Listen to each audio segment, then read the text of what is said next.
Hi, I'm Suzanne Harrison, Salt Lake County Councilwoman, and you're listening to Both Sides of the Aisle. I represent the political center, and I'm joined on the right by John Dougal. Hey, it's great to be with you. I feel like I'm in the hot seat. It's like 90 degrees in the bunker today. It is hot.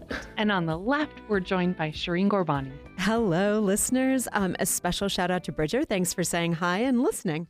Thanks so much for having me on the show. I'm really excited to be here. So happy to have you back. So you haven't been with us in a while. You are on the Salt Lake County Council serving at large. And what tell us a little bit about you professionally and maybe your path into politics. Yeah, so I was elected to the county council in 22. In my day job, I'm a mom of 3 kids and a local physician here in Salt Lake County. And my path to public service really was unexpected, but it came Poor from choices.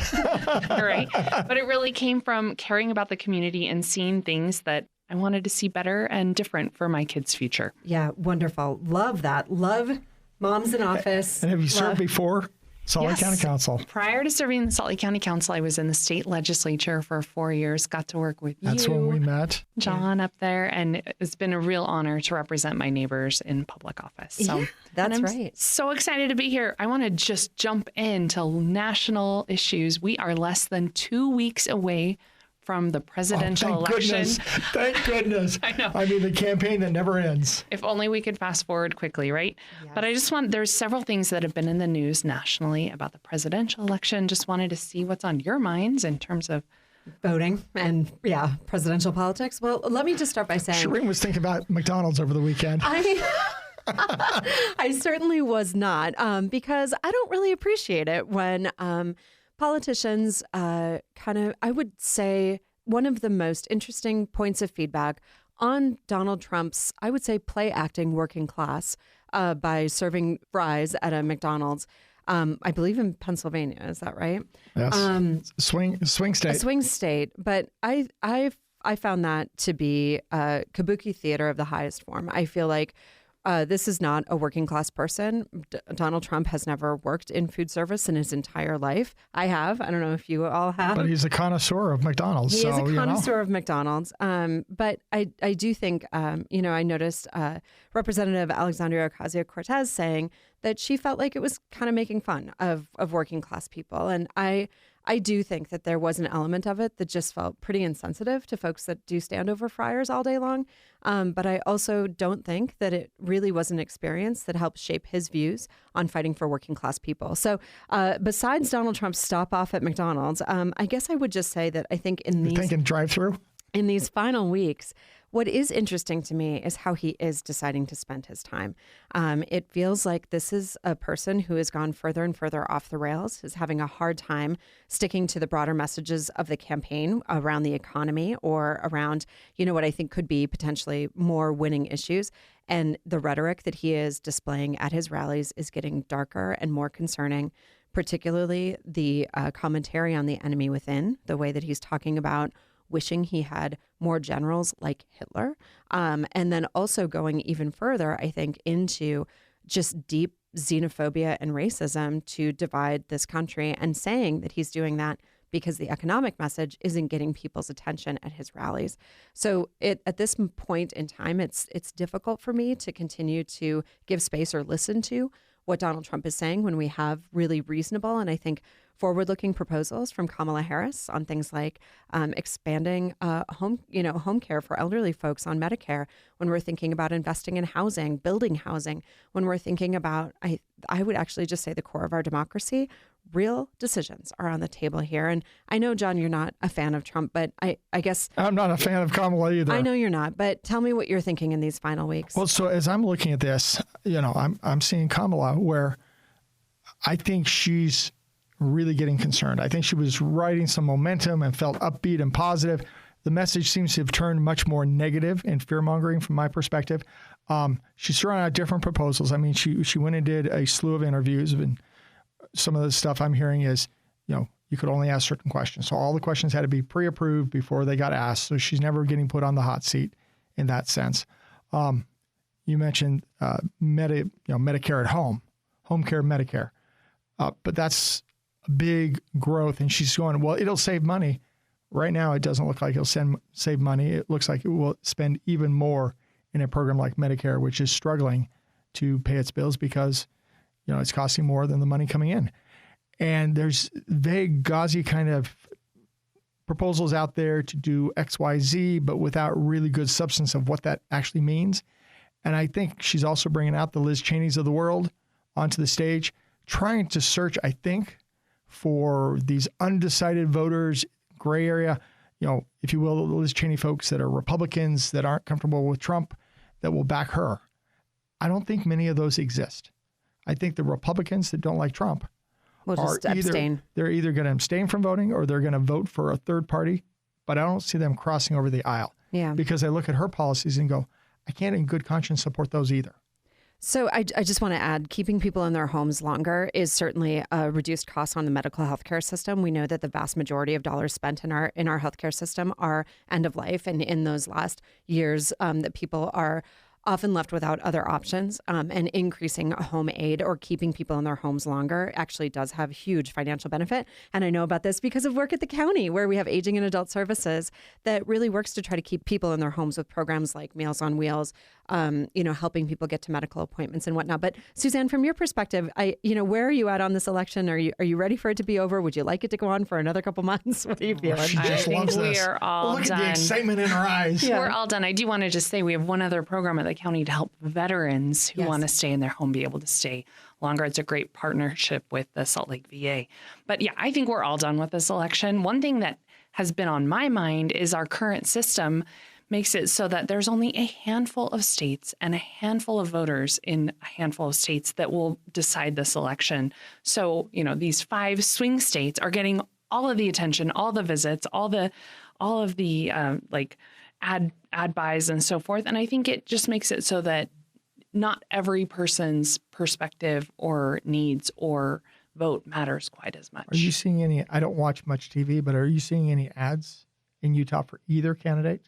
Not at the national level. I don't watch TV either. Yeah, so I get the occasional, but I'm just not seeing those kind of ads. But what I'm hearing, like in Nevada, is they're just getting inundated. But there is something interesting in terms of fundraising in Utah. There was a report that Vice President Harris actually raised almost double what former President Trump has raised in Utah. So that's interesting. It's interesting. I also think it's indicative of having communities like Park City that sometimes feel like they're used as an ATM, a little bit of a cash register. But also to say that Utahns generally, I think for as conservative as the state is, are not deeply Trump.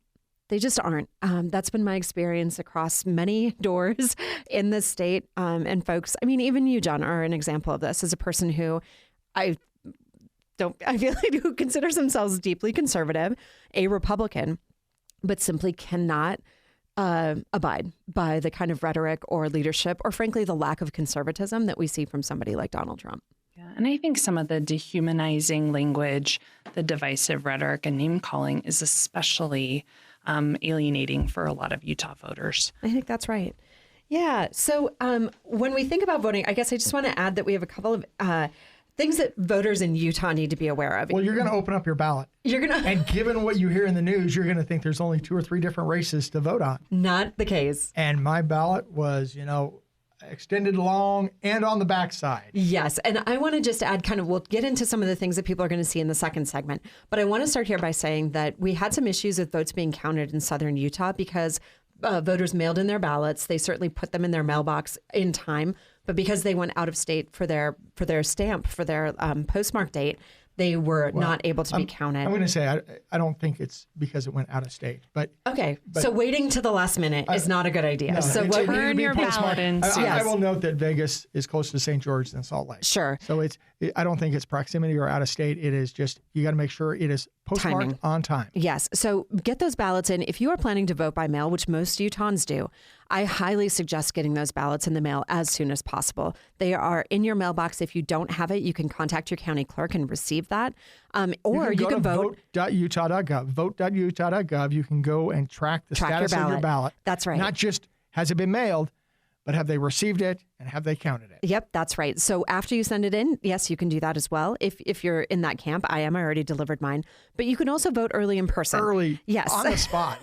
Boom. Or on election day. So on November 5th, you can also go in and vote in person if you are concerned about this postmark thing. But I know that is inconvenient for a lot of people who may live far away from a polling station.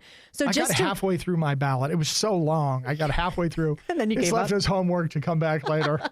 So I got another couple of weeks. So one other piece, and this is something I get questions about all the time, are judges. So you can go to judges.utah.gov and you can see the independent system that reviews judges and provides feedback on their performance. That's judges.utah.gov, and those are different all over the state. So you'll have different people. You'll have some that are statewide. Yep.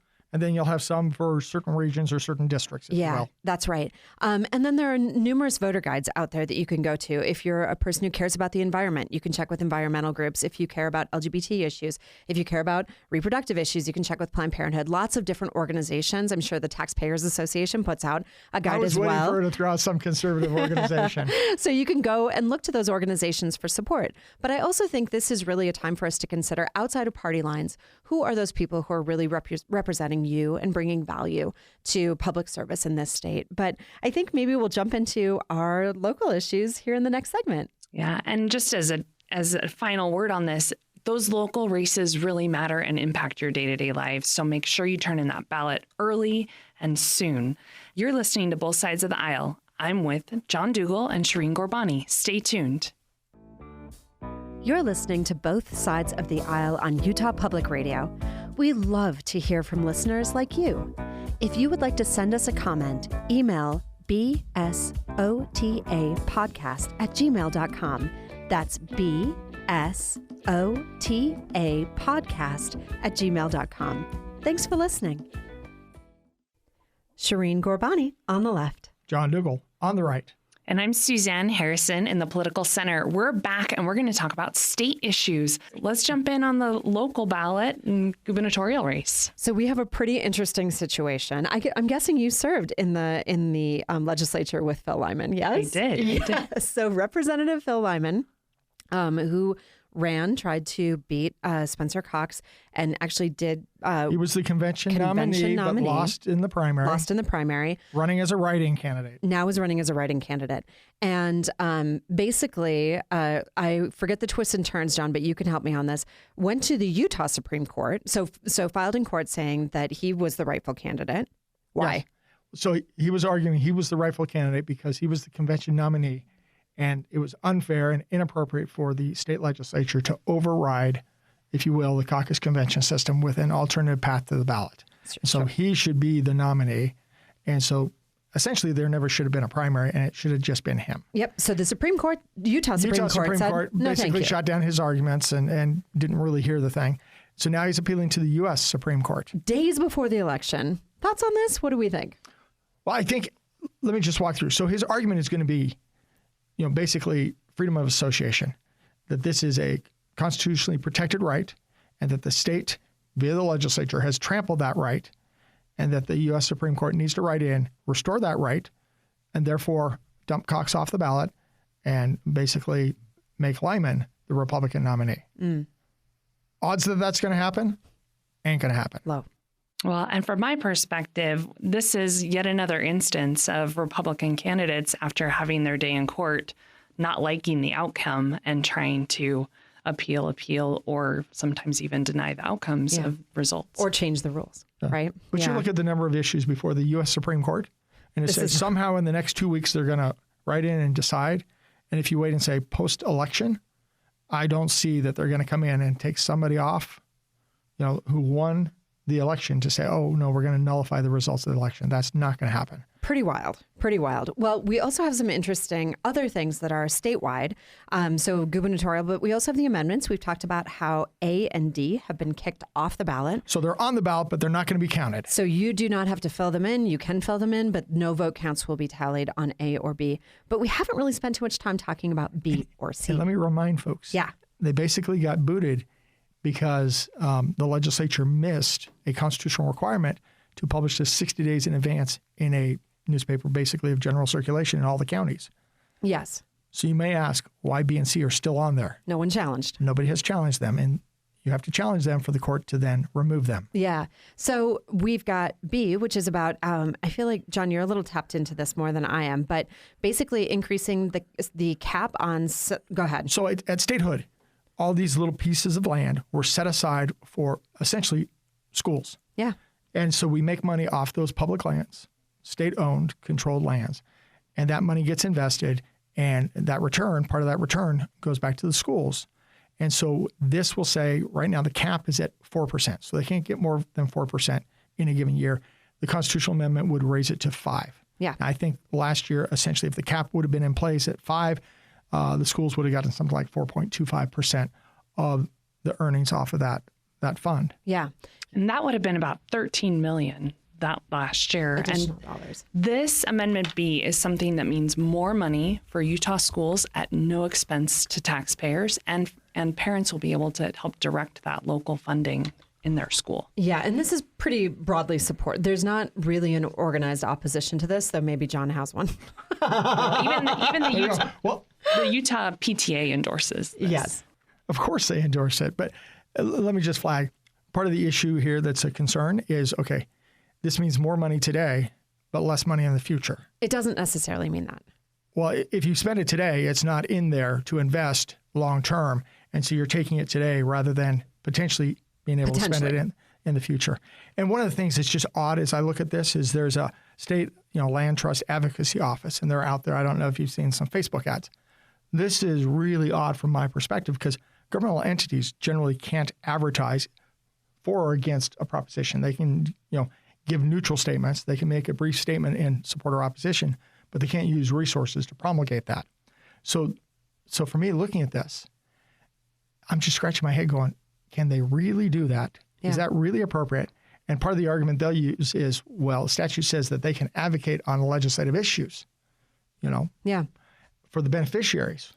And I kind of look and go, well, that's all the beneficiaries, and you're really advocating for the current ones at the expense of those in the future that don't yet potentially exist. Okay. And a lot of potentials in your argument there, John. Well, no, but when you're looking at a trust fund, yes, and you have to make a decision, that's where it's a little odd from my perspective to say we got a governmental entity out there spending money to advocate in favor of a constitutional amendment just is really odd. Yeah, so I would just say this is a nominal change from 4% to 5%, and it does mean additional dollars coming back in. And the way investment funds work, over time, that is not necessarily saying that there will be less funding over time. It'll just be that continued cap. The funds are going to continue to be invested, and there will continue to be dollars there, though there may be some potential impact. I'm just saying when you spend it today, It's not there to invest. Yeah. Fair enough. Although part of the reason for putting it on the ballot this year was that there was an assessment that the future generations would perhaps benefit more than the current generations by not making this change. So that was part of the rationale. Yes. Let's go to C, which is a constitutional change to elect our sheriffs into perpetuity. What's your take on this, John? So this is one of those things where our sheriffs have been elected. As I understand, they've been elected since statehood. Yeah. And so I'm not sure what's broken and why we need to run this. Yes. So sheriffs are already elected at the local level. Some of the counties, or are they all up at the same time? Ours isn't up in Salt Lake County right now, so I don't know if the others are or not.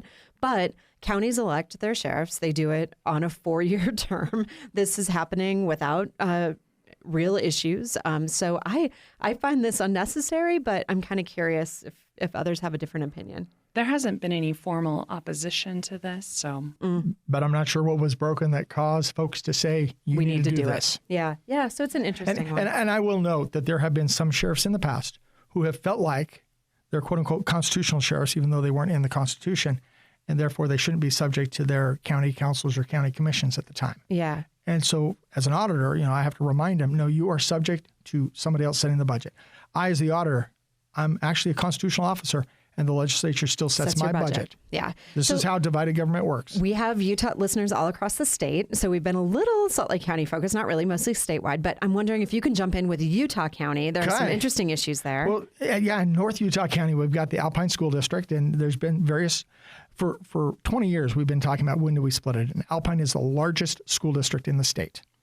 And so there are two propositions, Proposition 11 and Proposition 14. So if you're in Northeast Utah County, you're going to vote on Proposition 11. If you're on the west side, it's Proposition 14. And this is really the question, should we split off and create separate districts? Mm-hmm. And only one of those needs to pass that will force the Alpine School District to start splitting. And part of the concern is that government gets too big, doesn't meet the needs of its constituents, in this case, school kids and their parents. And so therefore, should we divide? Yeah. And the issues on the West is growth. They need more buildings to address the rapidly growing needs. In the South, the Orem, Linden area, Pleasant Grove, is really the issues of how do we deal with a shrinking population and closing buildings and so forth. My side, what they call Central, which is Alpine Highlands, Cedar Hills, Lehigh, and American Fork, and a little bit, a little bit of Draper, is really looking at how do we customize education for those kids. Yeah. So, and back to Salt Lake County, maybe. Do we want to talk about the bonds that are on the ballot up here? Yeah, there's going to be 2 bonds on the ballot for Salt Lake County residents. One is to continue investing in ZAP, which invests in local arts, parks, trails. Zoos. That's the Z. Exactly. Yeah. So that is going to be up for reauthorization. The other bond is the public safety bond in Salt Lake County that is going to ask voters to vote on whether we should invest in making sure we're addressing jail recidivism, expanding the jail, increasing mental health services throughout that criminal justice system in our jail, and Justice and Accountability Center to help repeat low-level offenders have a place to be stabilized and hopefully get on a path to self-sufficiency. Yeah. This one's difficult for me, I'll say, because I do support. First of all, I think we need to make sure that we have the correct investments in our jail infrastructure. I would like to see us, moving in more progressive ways away from, for example, criminalizing homelessness. But we know that our criminal justice system needs investment. But if I'm not mistaken, when I was on the county council, about 80 cents on every dollar went into criminal justice, like kind of broadly. It was the biggest part of the county budget, was all of the pieces of that. So from criminal justice to the courts to the district, like all of the pieces. So it's a huge operation, but it's also a huge commitment of our funding already. I think it's really important that we're asking our leaders to make sure that we are looking for ways to decriminalize homelessness and invest in housing. And I don't see housing as a big part of this, but I do see the stabilization and trying to move people into a different system as a benefit. So it's tough because this is one where I'm sort of irritated, but I'm supportive, right? Like there's this push and pull where I want to see greater investments in long-term solutions around homelessness and really increasing housing is a key component of that. But we also know that some folks need a lot of support, and that support can come in addiction services, it can come in mental health counseling, and there are pieces of that in this bond. So I don't know. I guess I would, if you want to weigh in on it, I would just say people need to take a look at all of the things, but also please join me in supporting ZAP, which I'm such a huge fan of. So, and just to clarify, this bond addresses one portion of Mayor Wilson's 5-year plan to address criminal justice reform and housing. This only interfaces with a small portion of that plan. And we've put $25 million into housing last year. That commitment continues in Mayor Wilson's budget proposal that she made this week. Yeah. And so this is one small aspect that aligns with other work being done at state and city levels to help address, jail recidivism and making sure that we're getting people the care and help that they need to get on a healthier path. A different path. Let me just flag for folks. Passing the ZAP reauthorizing really means, okay, keep your taxes where they're at versus a tax cut as a result of letting it lapse. So it's not just funding these programs, but it's a revenue source. And it's really a discussion about the level of taxation in Salt Lake County. Yeah, and it is, I think, something that I don't have the numbers on this in my head anymore, but when we think about the way that people enjoy the way that Salt Lake County invests in our arts, parks, and zoos, it is a statewide benefit. We have folks that are coming all over the state to take advantage of that. Well, this is one of the reasons I live in Utah County is I don't want to pay the higher taxes in Salt Lake County. Okay, but then don't come to our theaters, John. Yes, ma'am. So, okay, John, we understand where you stand. But Suzanne, we're so lucky to have you as a county council representative. And we know that Mayor Wilson just presented in Salt Lake County her budget proposal for this next year. Can you give us just a couple of things that you're really excited about in that proposal? Absolutely. Well, it's going to be a tight budget year like it is across the state and in cities. For sure.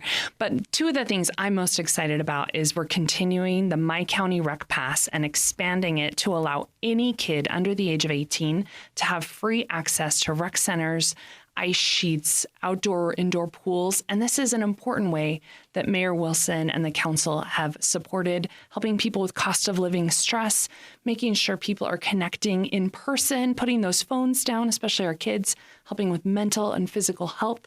And these things are so important to quality of life here in Salt Lake County. The other thing I'm excited about is elimination of fees for kids' materials in our libraries. And I know you were a huge advocate for that and made that move forward. So thank you for your work on that. And I'll just say, as a person who regularly participates in Zumba and aqua aerobics, I'm thrilled to see more people in our rec centers. It's a great thing.